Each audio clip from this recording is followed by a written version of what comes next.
সুপ্রিয় দর্শক, আসসালামু আলাইকুম। কেমন আছেন আপনারা? নিশ্চয়ই ভালো আছেন। আজকের ভিডিওতে আপনাদের সবাইকে স্বাগত জানাচ্ছি। আজকে আমি আপনাদের সাথে খুবই গুরুত্বপূর্ণ একটা টপিক নিয়ে আলোচনা করব। ম্যাক্সিমাম টাইম আপনারা আমাকে প্রশ্ন করেন যে আপু, আমি নর্মাল ডেলিভারির জন্য অপেক্ষা করতে চাই, আমি কি অপেক্ষা করতে পারবো কি না।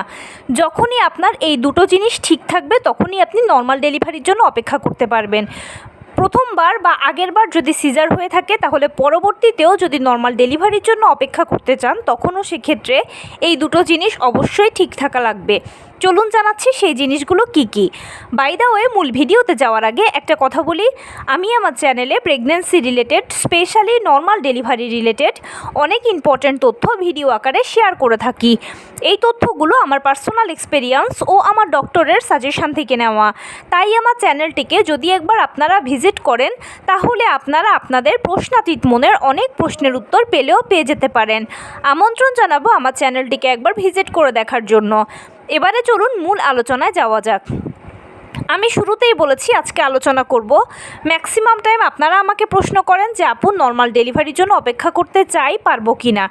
আপনার যখন এই দুটো জিনিস ঠিক থাকবে তখনই আপনি নর্মাল ডেলিভারির জন্য অপেক্ষা করতে পারবেন। আগেরবার সিজার হলেও পরের বার নর্মাল ডেলিভারির জন্য অপেক্ষা করতে হলে আপনার এই দুটো জিনিস ঠিক থাকা লাগবে। চলুন জানাই সেই জিনিসগুলো কি কি। আমরা সবাই জানি যে সিজারের তুলনায় নর্মাল ডেলিভারিটা ভালো, কারণ সিজার হচ্ছে একটা ছোটোখাটো অপারেশানের আগে পরে বিভিন্ন ধরনের ঝুঁকি থাকে, সাইড ইফেক্টস থাকে। এছাড়া সিজারিয়ান পেশেন্টকে সারা জীবনভর কিছু না কিছু রোগশোক বহন করার পাশাপাশি বিভিন্ন ধরনের নিষেধাজ্ঞা মানতে হয়, যেখানে নর্মাল ডেলিভারির পেশেন্ট এর সব কিছু থেকে সেফ ও সিকিওর। সেই জন্য সব কিছু জেনে বুঝে আমরা সবাই নর্মাল ডেলিভারিকে পছন্দ করি। সন্তান জন্মদানের ক্ষেত্রে আমাদের অন্যতম পছন্দের পদ্ধতি হলো নর্মাল ডেলিভারি। এখন নর্মাল ডেলিভারি তখনই সম্ভব হবে যখন নবম মাসে বা সর্বশেষ পর্যায়ের দিকে 36 সপ্তাহের পর থেকে, যখন আপনার এই জিনিসগুলো ঠিক থাকবে। কি ঠিক থাকা লাগবে, কি ঠিক থাকলে আপনি অপেক্ষা করতে পারবেন নিশ্চিন্তে। প্রথমেই খেয়াল করবেন আপনার বাচ্চার নড়াচড়া। দেখবেন আপনার বাচ্চার নড়াচড়া ঠিক আছে কিনা, সারাদিনে সে 10 বার নড়ছে কিনা। যখন দেখবেন যে সারাদিনে বাচ্চা 10 বার নড়ছে তখনই বুঝবেন যে আপনার বাচ্চার নড়াচড়া যেহেতু ঠিক আছে, তাই নর্মালের জন্য আপনি নিশ্চিন্তে অপেক্ষা করতে পারবেন। বাচ্চার নড়াচড়া 10 বার গোনার বুদ্ধি হলো, সকালবেলা খাবার পরে বাম কাত হয়ে শুয়ে পড়বেন, দুপুরবেলা খাবার পরে বাম কাত হয়ে শুয়ে পড়বেন, রাতের বেলা খাবার পরে বাম কাত হয়ে শুয়ে পড়বেন। শুয়ে পড়ার পরেই দেখবেন যে সে 3 বার নড়ছে কিনা, আর সারাদিনে একবার যদি নড়ে তাহলে এই হলো 10 বার। এভাবেই সহজে আপনি বাচ্চার 10 বার নড়াচড়া গুনতে পারবেন।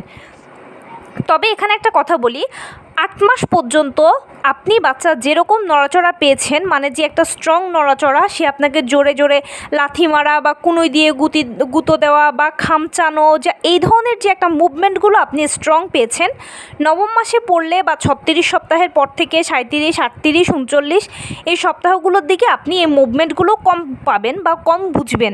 এর কারণ হচ্ছে কি, আপনার বাচ্চা এখন জরায়ুর মধ্যে তার যে জন্ম ওজন তৈরি হওয়ার সেটা হয়ে যাওয়ার ফলে প্রপারলি কিন্তু সেট হয়ে গেছে। তাই এখন তার নড়াচড়ার জায়গাটা কম বিধায় কিন্তু সে অল্প অল্প নড়বে। কিন্তু সে যতই অল্প নড়ুক বা যত যেরকমই হোক না কেন, অবশ্যই একটা সুস্থ বাচ্চা 10 বার নড়বে। আর আমি যে পদ্ধতি বললাম সেই পদ্ধতিতে আপনি তার 10 বার নড়াচড়াটা প্রতিদিন গুনবেন। এটা খুব ইম্পর্ট্যান্ট, আর শেষ পর্যায়ে আসলে অতি আবশ্যক।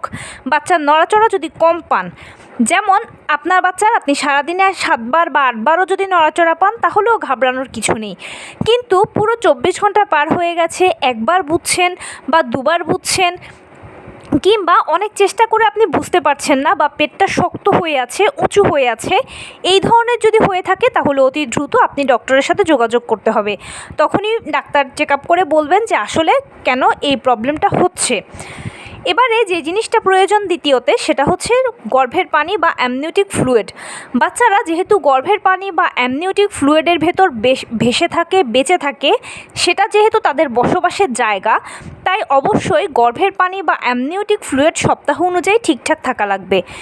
যখনই আপনারা নবম মাস বা 36 সপ্তাহে পড়বেন তখন যেহেতু ডেলিভারির একেবারে গণনা শুরু, তাই নর্মাল ডেলিভারির জন্য অবশ্যই 5 থেকে 25 সেন্টিমিটার আমাদের গর্ভের পানি বা অ্যামনিওটিক ফ্লুইড চাই। তবে 5 থেকে 25 বলা হলো সাধারণত যখন 17, 18 বা তার উপরের দিকে থাকে তখন সেটাকে আমরা একদম 100% অ্যাপ্রোপ্রিয়েট ধরে নিই যে এই ডেলিভারিটা নর্মালে হওয়ার বহুগুণে চান্স রয়েছে 90%-এর ওপরে। তাই গর্ভের পানি বা অ্যামনিওটিক ফ্লুইড যেন শেষ দিকে না কমে যায় সেই জিনিসটা এনশিওর করতে হবে। অনেক পেশেন্টের এরকম হয় যে গর্ভের পানি প্রথম থেকে একদম ঠিকঠাক থাকে, 8 মাস শেষ হয়ে গেছে তখনও মোটামুটি ঠিক থাকে, কিন্তু দেখা যায় 9 মাসে পড়েছে হঠাৎ করে পানিটা কমে গেছে বা অনেকের পানি ভেঙে যায়। এটা অনেক কারণেই হয়ে থাকে। তো আপনার গর্ভের পানিটা যেন না কমে যায় বা ঠিকঠাক যেন থাকে সেজন্য কী করবেন, সেই জন্য 12 থেকে 14 গ্লাস পানি নিয়মিত পান করবেন।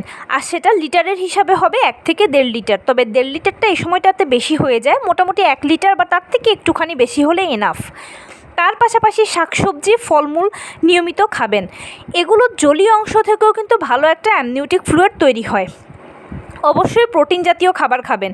প্রোটিন জাতীয় খাবার অ্যামনিওটিক ফ্লুইডকে তৈরি করতে ধরে রাখতে সহায়তা করে।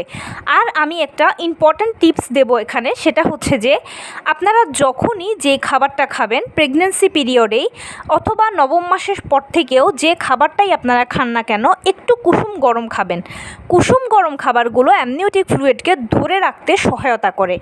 একটা ফ্লুইড শুধু তৈরি হলেই হয় না, সেটা প্রস্রাবের সাথে বা অন্য কোনোভাবে চলেও যেতে পারে, কিন্তু গরম খাবারগুলো অ্যামনিওটিক ফ্লুইডকে ধরে রাখতে সহায়তা করে, যার ফলে আর শেষ দিকেও অ্যামনিওটিক ফ্লুইড কম হয় না, সপ্তাহ অনুযায়ী ঠিকঠাক থাকে। তো মোটামুটি এই দুটো জিনিস যদি আপনার সর্বশেষ পর্যায়ে গিয়ে ঠিক থাকে তখনই কিন্তু আপনারা নর্মাল ডেলিভারির জন্য নিশ্চিন্ত অপেক্ষা করতে পারবেন। এই সব কিছুই আপনি বুঝতে পারবেন যখন নবম মাস বা 36 সপ্তাহে আপনারা পড়লেই সর্বশেষ চেক আপটা করাবেন। অনেকে তো সর্বশেষ চেক আপকে প্রায়োরিটি দেয় না, কিন্তু এটা আপনার নিজের জন্য ভালো। সর্বশেষ চেক আপ করলে আপনি জানতে পারবেন যে বাচ্চার পজিশান ঠিকঠাক এসেছে কিনা, প্লাসেন্টা ঠিক আছে কিনা, বাচ্চা সুস্থ আছে কিনা, গর্ভের পানি ঠিক আছে কিনা, সব কিছু সর্বশেষ চেক আপের মাধ্যমে জানা যাবে। আর যদি দেখেন যে রিপোর্টে সব কিছু স্বাভাবিক এসেছে মা ও বাচ্চা উভয়ের, তখন সেক্ষেত্রে ধরে নেবেন যে আপনার ডেলিভারিটা নর্মালি হবে। আর এই সময়গুলোতে আপনার কাজ হবে নিয়মিত হাঁটাচলা করা, টুকটাক কায়িক শ্রম করা, লো কমেট ব্যবহার করা, পুষ্টিকর খাবার খাওয়া, সেই সাথে নিশ্চিত করা যে সারাদিনে আপনি যেরকম খাবার খাচ্ছেন 12-14 গ্লাস পানি যেন পান করেন বা 1 থেকে 1.5 লিটার পানি যেন অবশ্যই পান করেন। এবং আপনি যে ধর্মের অনুসারী হন না কেন বেশি বেশি করে উপরওয়ালাকে ডাকবেন। ডাক্তারের দেওয়া আয়রন, ভিটামিন, ক্যালসিয়াম ওষুধগুলো নিয়মিত সেবন করবেন। এভাবে করে সময়টাকে পার করবেন, ডেলিভারি প্রক্রিয়া শুরু হওয়ার জন্য অপেক্ষা করবেন। দেখবেন বিনা টেনশানে বা অনেকটা নিশ্চিন্তে আপনার সময়টা পার হয়ে যাচ্ছে এবং নির্দিষ্ট সময় মতোই কিন্তু জরায়ু মুখ খুলবে, লেবার পেইন আসবে। মনে রাখবেন নবম মাসে 37 থেকে 40 সপ্তাহ হলো নর্মাল ডেলিভারির আদর্শ সময়। 37 থেকে 40 সপ্তাহের মধ্যে যে কোনো সময় কিন্তু আপনার ডেলিভারি প্রক্রিয়া শুরু হয়ে যাবে। তাই টেনশানের কিছু নেই, নিশ্চিন্তে শুধু অপেক্ষা করবেন, ধৈর্য ধরবেন, সময়টাকে সময় দেবেন, সময় নেবেন। বেসিক্যালি নর্মাল ডেলিভারিতে যদি কষ্ট বলতে কিছু বোঝায় তাহলে এই যে কবে আমার ডেলিভারি প্রক্রিয়া শুরু হবে, কবে ডেলিভারি প্রক্রিয়া শুরু হবে, এটাই হচ্ছে এখানে কষ্ট। বিশ্বাস করুন, কষ্ট করে যদি সময়টাকে পার করতে পারেন ধৈর্য সহকারে, আর যখন একবার আপনার ডেলিভারি প্রক্রিয়া শুরু হয়ে যাবে তখন একের পর এক ধাপ ম্যাজিকের মতো শুরু হয়ে শেষ হতে থাকবে। আপনি একটা বুঝতে বুঝতে আরেকটা শুরু হবে, আরেকটা বুঝতে বুঝতে আপনি লেবার রুমটা ফেস করতে করতে আপনার সন্তান আপনার কোলে এসে যাবে। বিষয়টা একদম ম্যাজিকের মতো, শুধু ডেলিভারি প্রক্রিয়া শুরু হওয়ার অপেক্ষা। আর যদি দেখেন যে সর্বশেষ রিপোর্টে কারো কোনো কিছুর তারতম্য হয়েছে বা সমস্যা হয়েছে, যেমন বাচ্চার পজিশন উল্টো আছে, বাচ্চার গলায় নাড়ি পেঁচানো আছে, বাচ্চা দুর্বল, বা আপনার হাই ব্লাড প্রেশার, ডায়াবেটিস বা অন্য কোনো সমস্যা হলে তখন সেক্ষেত্রে ডাক্তারের সাথে যোগাযোগ করে নির্দিষ্ট সময়ে সিজারটা করিয়ে নেবেন।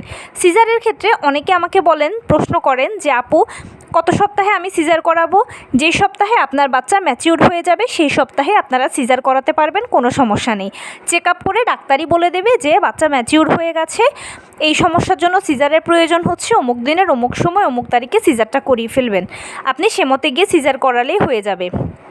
সিজার নিয়ে বিশেষ কিছু বলার নেই, কিন্তু ছোট্ট একটা অনুরোধ আছে, সেটা হচ্ছে যে আপনারা কোনো নাম সর্বস্ব ডাক্তার বা হসপিটাল চুজ করবেন না, চমকপ্রদ কোনো বিজ্ঞাপন দেখে ডাক্তার বা হসপিটাল চুজ করবেন না, সাশ্রয়ী কোনো বিজ্ঞাপন দেখে ডাক্তার বা হসপিটাল চুজ করবেন না। প্লিজ খোঁজ খবর নিয়ে ভালোভাবে ডাক্তার ও হসপিটাল চুজ করবেন। ডেলিভারিটা পজিটিভ ইস্যু, এখানে সামান্য 19 থেকে 20 হলে হয়তো মায়ের ক্ষতি হয়, না হয় বাচ্চার ক্ষতি হয়। মা ও বাচ্চা কারো আমরা ক্ষতি কখনোই কাম্য নয়। সেই জন্য সুস্থ একটা সুন্দর ডেলিভারির জন্য আপনারা অবশ্যই নিজেদের নিরাপত্তার জন্য, নিজেদের ভালোর জন্য ভালো একজন ডাক্তার ও ভালো একটা হসপিটাল প্লিজ চুজ করবেন। আগে থেকে খোঁজখবর নিয়ে নেবেন। এবারে বলি, যাদের আগে সিজার হয়েছে এবং পরবর্তীতে নর্মালের জন্য অপেক্ষা করতে চাচ্ছেন তারা কি করবেন। এক্ষেত্রে অবশ্যই প্রথমে জানতে হবে যে আপনার আগের সিজারটা কেন হয়েছে, কী কারণে হয়েছে। সিজারটা সাধারণত কোনো একটা সমস্যার জন্য হয়। 90% ডেলিভারিগুলো নর্মালেই হয়, যেহেতু মা বাচ্চা ফিট থাকে। আর 10% ডেলিভারি সিজারে হয়, হয়তো মায়ের বা বাচ্চার কোনো সমস্যার জন্য। এখন আপনার আগে কেন সিজার হয়েছে সেটা জানতে হবে। আপনার আগের সমস্যাটা যদি বর্তমান সময়ে না থাকে, বাচ্চা যদি সব দিক থেকে ঠিকঠাক থাকে, আপনি যদি সব দিক থেকে ফিট থাকেন, যা যা ক্রাইটেরিয়া নর্মাল ডেলিভারির জন্য প্রয়োজন সব কিছু যদি ওকে থাকে, তাহলে সেক্ষেত্রে কিন্তু আপনি আপনার ডক্টরের সাথে যোগাযোগ করবেন, আপনার ওপিনিয়নটা জানাবেন। আপনার ডাক্তার যদি আপনাকে সাপোর্ট করে, তখন সেক্ষেত্রে কিন্তু আপনি অবশ্যই নর্মালের জন্য অপেক্ষা করতে পারবেন। এবং অনেক এরকম হয়ে থাকে যে পূর্বে সিজার হয়েছে, পরবর্তীতে নর্মাল ডেলিভারির মাধ্যমে বাচ্চা জন্ম দিয়েছে, বা এরকমও এখন হয় যে আগের দুটো বাচ্চাই সিজারে হয়েছে, থার্ড বাচ্চার সময় নর্মালে হয়েছে। সেটা ডিপেন্ড করে হচ্ছে ডাক্তার কতটা সাপোর্ট করবে, আপনি কতটা সাপোর্ট দিচ্ছেন, আপনার বাচ্চা কতটা সাপোর্ট দিচ্ছে। আর আপনার পুরো পরিস্থিতিটা সাপোর্ট দিতে পারলে ইনশাল্লাহ নর্মাল ডেলিভারি সম্ভব। তাই আপনাদের ভালো মন্দগুলো আপনারা ডাক্তারদের সাথে যোগাযোগ করবেন। তো এই ছিল আজকের ভিডিও। কেমন লাগলো বলুন। যদি ভালো লেগে থাকে ও হেল্পফুল হয়ে থাকে তাহলে প্লিজ লাইক, কমেন্ট, শেয়ার করতে একদম ভুলবেন না। আর সেই সাথে আমার চ্যানেলটিকে সাবস্ক্রাইব করার বিনীত অনুরোধ রইল। পাশে থাকা বেল আইকনটি ক্লিক করে দেবেন, যেন আমি ভিডিও আপলোড করার সাথে সাথে আপনারা নোটিফিকেশান পেয়ে যান। যদি কোনো প্রশ্ন থাকে কমেন্টসে জানাবেন, আমি রিপ্লাই দেব। প্লাস যদি কোনো পরামর্শ থাকে যে কোন বিষয়ের উপরে ভিডিও বানালে আপনারা উপকৃত হবেন, সেটাও জানাবেন। আমি আপনাদের পছন্দের সর্বোচ্চ প্রায়োরিটি দেব। ভালো থাকবেন, সুস্থ থাকবেন। আসসালামু আলাইকুম।